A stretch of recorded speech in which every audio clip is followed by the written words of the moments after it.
You're listening to Morgan Vale, True Crime, ShadeCore with Morgan Vale. If it's your first time on my channel, welcome. Thank you for coming to my channel. I cover a true crime case or a few true crime cases every week. And I also have a Spotify that's new, a Instagram, and a TikTok. So they are all under ShadeCore with Morgan Vale or ShadeCore podcast, but I'll link below.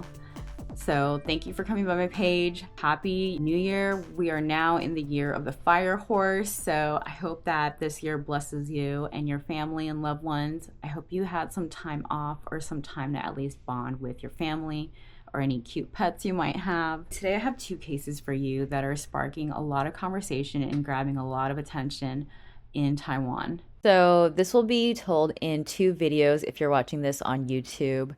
The first case will cover the stabbing incident that happened on December 19th. And in the second video, I'll post about the Taiwanese influencer and former nurse, former OnlyFans model, Iris Hsieh, who was found tragically and mysteriously unalived in a bathroom of a fancy luxurious hotel in Malaysia on October 22nd. And if you're listening to this on Spotify, then this doesn't apply to you. It will all be in one format. The first case involves an attack carried out meticulously, but on December 19th, it was a seemingly normal Friday evening in the city center of Taipei, the capital of Taiwan.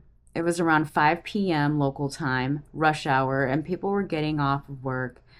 Pedestrians and shoppers were strolling, people were on their Vespas, bicycles, and cars, when suddenly a man was seen carrying a large knife walking past several cars. Security cameras showed people running out of shops when a 27-year-old man carried out a series of attacks using smoke bombs and simultaneously wielding a knife and slashing people at random. He would set off these smoke bombs at Taipei's main metro station before running to another station in a busy shopping center to stab more people along the way. He also made stops at his hotel and changed outfits to continue doing this and getting away with it. He was eventually chased and surrounded by police in a department store known as Nanshi Building, inside of a bookstore that's a large retail bookstore chain in Taiwan called Islete Bookstore, and that was where he fell from the 6th story of that department store to his death. His attack resulted in 3 deaths and 11 injuries. Some sources list the attack resulted in 4 deaths, but that's including his own. 2 of the victims were not named. However, it is known that both victims who passed away during this incident happened to be 37-year-old men who were struck in their neck area by the knife. So if it hit a major artery like the carotid, that makes sense that it was difficult for them to be saved, sadly. And on December 21st, which is 2 days after the attack, the Taiwan Center for Disease Control announced that one of the victims of the knife attack had tested positive for HIV and urged anyone who had been injured during the mass stabbing to contact a hotline for medical consultation. And people naturally panicked, so the agency reassured people by educating them that HIV is different from AIDS. AIDS is the most advanced stage of HIV infection and attacks the destroying infection-fighting CD4 cells, causing the weakened individual to be prone to infections or cancers. So the victims were reassured that the stabbing victim had been on antivirals. He did not have AIDS, so he had a very low risk for transmitting HIV to any of the other stabbing victims who were stabbed with that same knife. But it was good to err on the side of caution. What's sad is that, all of the deaths are sad, but a 57-year-old man fell victim to the violence of this attacker. His name was Chang, and he actually was attempting to confront and stop Chang Wen at the M7 exit of the Taipei main station, attempting to block him, confronting him as other people fled the scene of the crime. Yu ended up being stabbed several times in the back, acquiring several injuries to his back, being rushed to the hospital, and eventually succumbing to his death. He didn't survive the attack, which included being hit with a penetrating injury about 5 centimeters in length caused by a sharp object that reached from the right lung to his left atrium.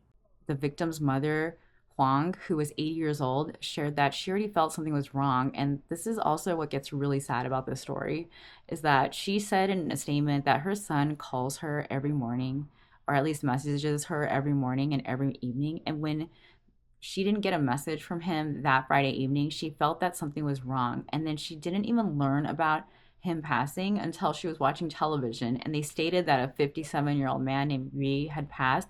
So she started to get even more concerned, calling him repeatedly, not getting any answer. And as it turned out, her relatives had already known about his death before she had, but none of them had the guts or wanted to tell her and distress her. So she ended up having to call him, freak out, call him more, suspect that it was him until it was finally confirmed. And she said, as a mother, she is proud of her son. She said that Yui had developed a righteous spirit and a helpful nature at a young age, influenced by his father who served in the military, but that she added, as a mother, my heart hurts, breaking down in tears. Her son has been formally recognized by lawmakers for his bravery with posthumous honor, calling for him to be enshrined at Taoyuan's martyr shrine, stating his intervention helped prevent further people from becoming casualties to this attack, which was very meticulously planned. The man reportedly threw smoke grenades inside the Taipei main subway station at peak rush hour around 5:20 p.m. that Friday evening, before making his way near Zhongshan, which is known to be a very lively financial district in Taipei with lots of late night shopping and food stops. The attacker was wearing a black t-shirt, shorts, sneakers, a gas mask, showing that his attacks appeared to be very calculated, that he had prepared for this terrifying moment. First of all, he picked a very prominent location where he knew there would be plenty of potential victims that he could attack. He picked the timing of peak rush hour when people were just getting off work. At the Taipei main station, which is a subway metro station that is connected to a lot of other busy underground shopping streets, so he'd have easy access to different exits if he were to be chased or pointed out. He'd have a lot of options of different exits and entrances. Suddenly, shoppers and pedestrians were running around, screaming in terror and fleeing, scrambling to get away from the scene of the crime, which I imagine it's hard to do when you're running through smoke bombs. I'm imagining at that point you basically are running blindly in sheer panic. One bystander who posted videos to social media of the horrifying incident said the scene was terrifying and smelled awful. Two men working in a nearby fast food chain told local media sources they heard screaming from outside their restaurant and could smell the smoke. People were beginning to rush into their store, begging to hide inside, and took shelter behind the cash register. A female victim who was also stabbed but survived the stabbing told reporters she was hit by the suspect outside the department store while waiting for her daughter for a dinner appointment. She said, "It didn't feel like a slash. It felt more like being hit than it really hurt." The attacker was a 27-year-old male named Chang Wen from Taoyuan, a northern county in Taiwan. He was reportedly an Air Force volunteer soldier who served near Taipei Songshan Airport in a radio communication team, but was discharged from the military in 2022 due to driving under the influence of alcohol and for later failing to report to his military reserve training. According to the police, Chang Wen was jobless and relied on his family for financial support. He also had prior criminal records and outstanding warrants. So this guy was possibly falling apart in life. We don't know what the motive is yet. Local authorities have not determined that, but just doing a little bit of research of this case, it sounded like, there was something going on in his personal life. This guy was not doing well. According to the police, Zhang rented an apartment in the district near the main Taipei station where that attack later happened on December 19th, furthering the suspicion that this was a planned attack, that he had been scouting out the scene of the crime months ahead of time. According to the Taipei police, this knife attack was meticulously planned since April of 2024. So that would mean he's been planning this for at least a year and a half. He allegedly bought dozens of smoke grenades online in January of 2025 and began purchasing gasoline cans and gasoline cylinders last month in November. The Taiwanese police have released security footage of Chang Wen showing that he had actually started purchasing items such as tactical gloves and gas masks as early as April of 2024 as well. A motive is still unknown, but it's been reported that Chang Wen had a criminal record and was wanted by authorities. The chief of the Taipei City Police Department said, "We discovered that the suspect changed transportation means and clothing many times to evade police and delay the pursuit. He was extremely cunning."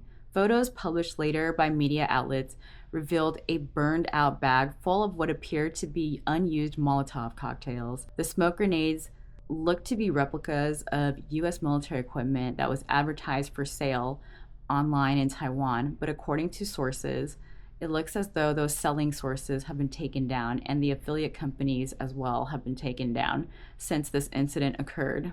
On December 23rd, 4 days after the attack, the embarrassed parents of 27-year-old Chang Wen made an appearance at the Taipei City's Forensic Inspection and Autopsy Center, where an autopsy was performed on their son's body and confirmed that their son was the attacker.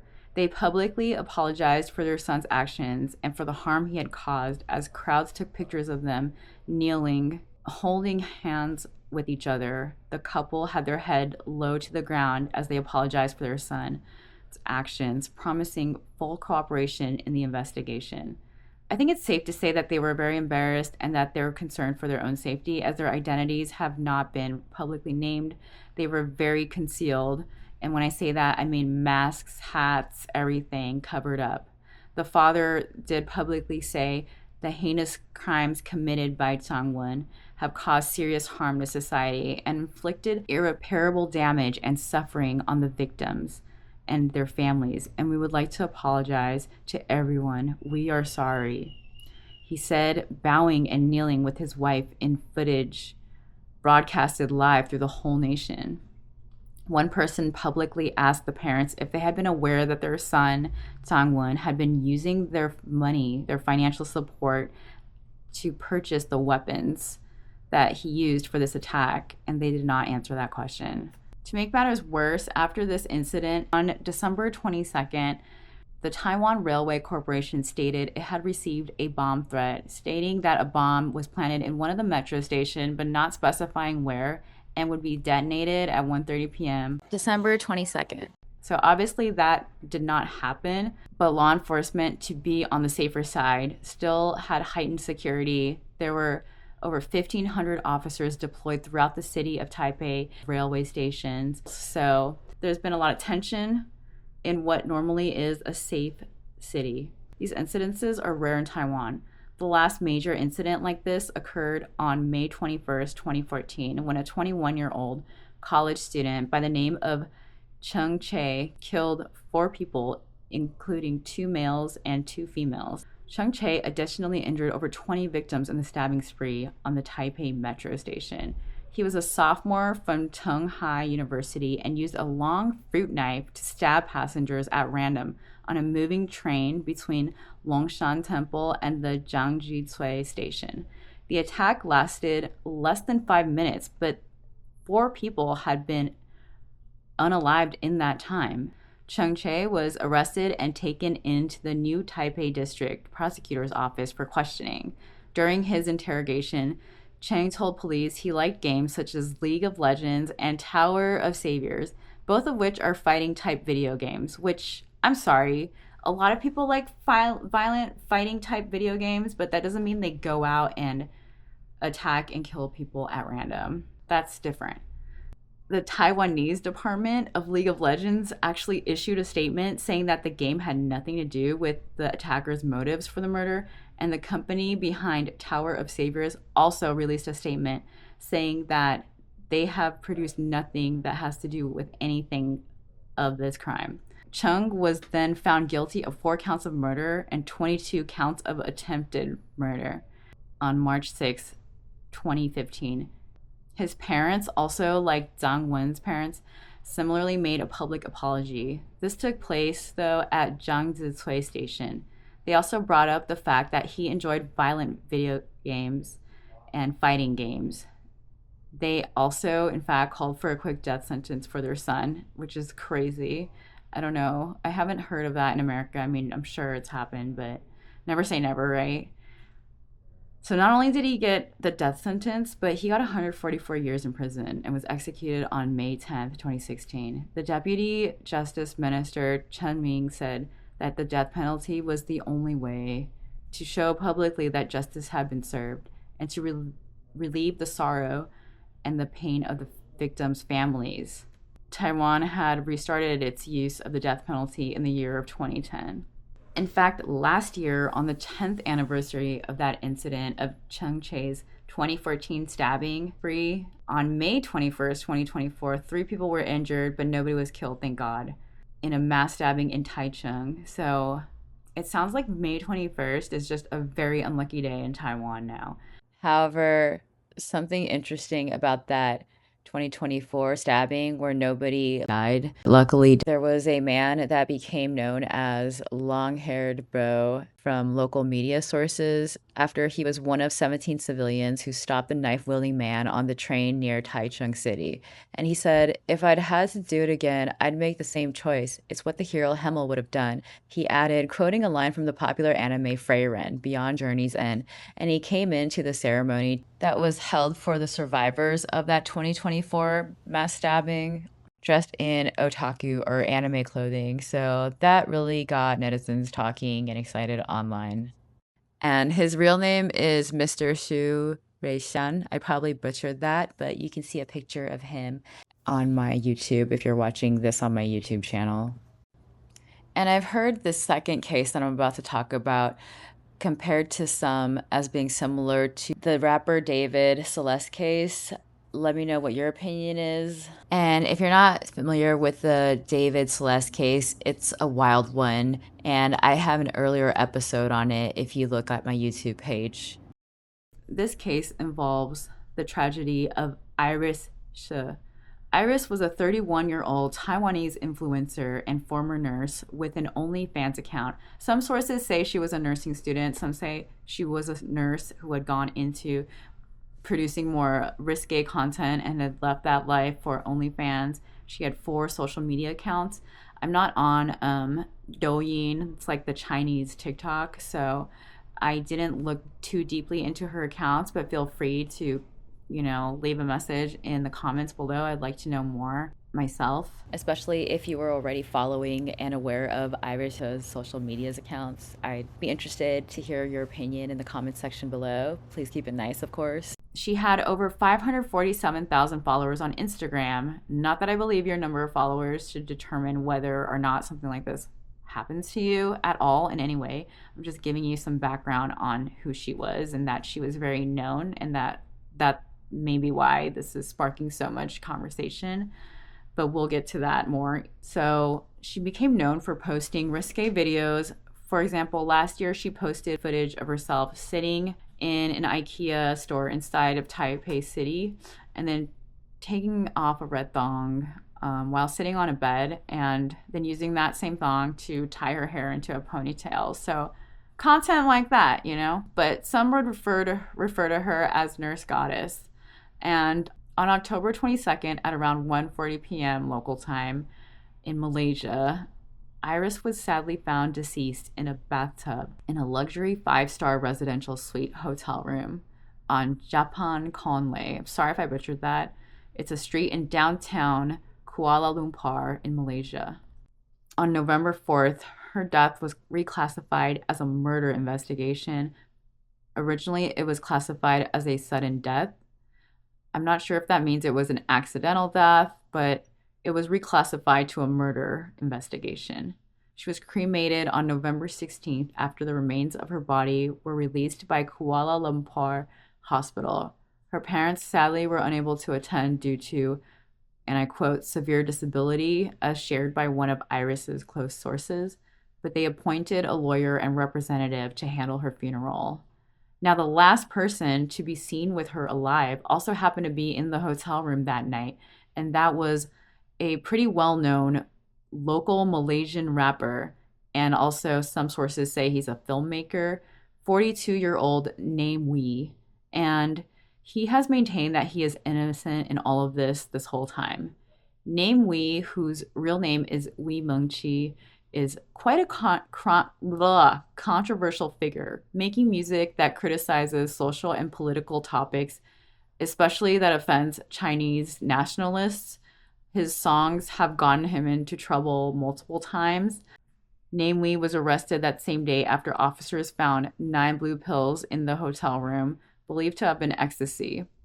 He was also tested for other drugs, and the toxicology report came back positive for THC, ketamine, amphetamines, and methamphetamines. And he I guess, said those are incorrect results, and he continues to deny that he used these medications, saying that the tests were inaccurate in their results.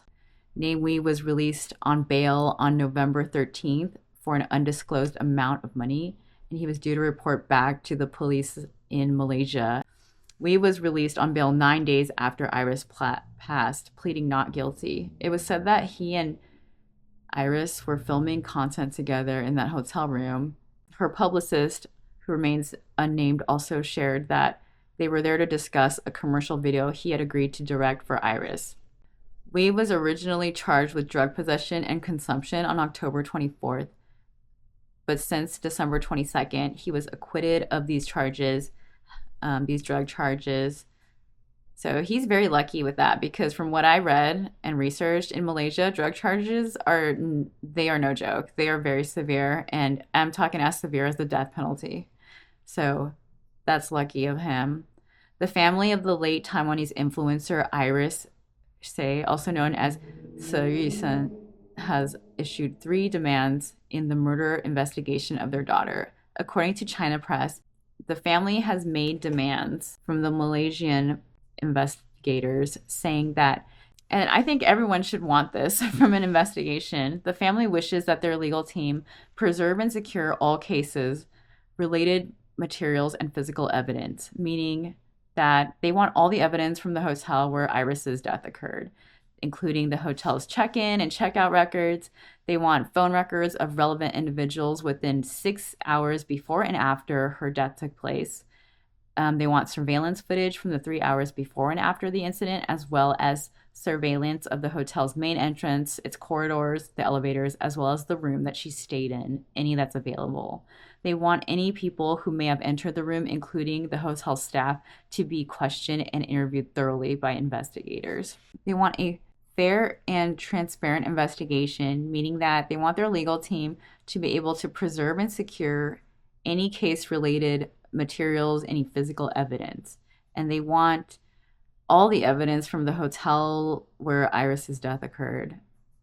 So they want that preserved. So like I said, Namewee is a very controversial figure. For example, his song in 2021, Fragile, Boili Xin, collaboration with the Taiwanese Australian artist Kimberly Chin, hit 15 million views within days. And the lyrics mock social issues in China, including its relation to Taiwan's status, censorship. It mocks the censorship in China, as well as the Xinjiang internment camps, which are the camps that Chinese Muslims are detained in. He gained popularity after releasing a song also called Negarakuku, which is a remake of the national anthem for Malaysia, and the word kuku apparently resembles the word for penis in the Chinese dialect language. China has like hundreds of languages, so in the Hokkien dialect, kuku means penis. So he's basically making a mockery of the Malaysian national anthem. And from what I looked into with Namewee's background, he's been wanted by local authorities multiple times. They wanted to arrest him in 2016 and 2018 and 2021. And these were all for controversial lyrics in songs. On November 17th, Namewee publicly shared on his Facebook, since this case is still under trial and the report has not come out yet, it will take several months for the result. The work that was originally full has been canceled until the end of the next year. If you have any behind the scenes work, you can ask me to do it. The fee is negotiable, or you can work part-time, or I can work part-time. I can fry chicken chops, fry rice, cook curry, wash black pots, and install iron windows. If I can't, I can learn it. It's good to have an income. So it sounds like since November 17th, Namewee has been dropped from all of his sponsors. He was originally set to release a song for the new year, which is the year of the fire horse in 2026. Oh my gosh, the whole 2026 is the new 2016 thing. I don't know if you've heard of that bit going on online. I don't really know what that's about, but it's sunk into my head and I just noticed that there. That's weird. But anyway, since November 17th, Namewee Namewee publicly shared that his sponsors have dropped him. He was going to release a song in 2026, Year of the Fire Horse, and the sponsor for that music video and song or whatever has dropped him as well. So he sounds desperate. So he said, in addition, the New Year's song of the horse has been written, but the sponsor has run away. If you're interested in sponsoring, you can contact me. There are free advertising songs. Make sure.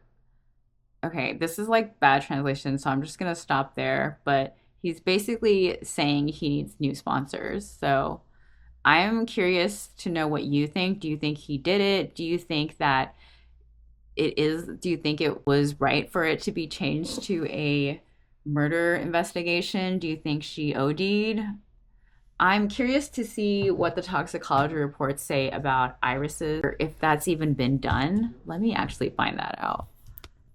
So according to this website, this article by Austin Camoens on November 4th, local authorities said it will take 3 months before toxicology and post-mortem exam reports on the death of the Taiwanese social media influencer Iris Hsieh can be completed. Allegedly on November 3rd, police named Namewee, whose real name is Wee Mengchi, as a person of interest in the investigation of the murder of Iris Hsieh. He was then charged with drug use and possession, but those were dropped, as we know, and he's currently out on bail. Namewee continues to deny that he had anything to do with her death, and he said, "I will fully assess the police in their investigation and be accountable to the public and the family of the deceased." In an Instagram post, he said that. So I'm curious to know what you think happened. Please let me know what you think happened. Do you think Namewee did it? Do you think that maybe she OD'd? I guess we won't know until we get the toxicology report, but I'm curious and will definitely keep my eye on this case as more comes to light.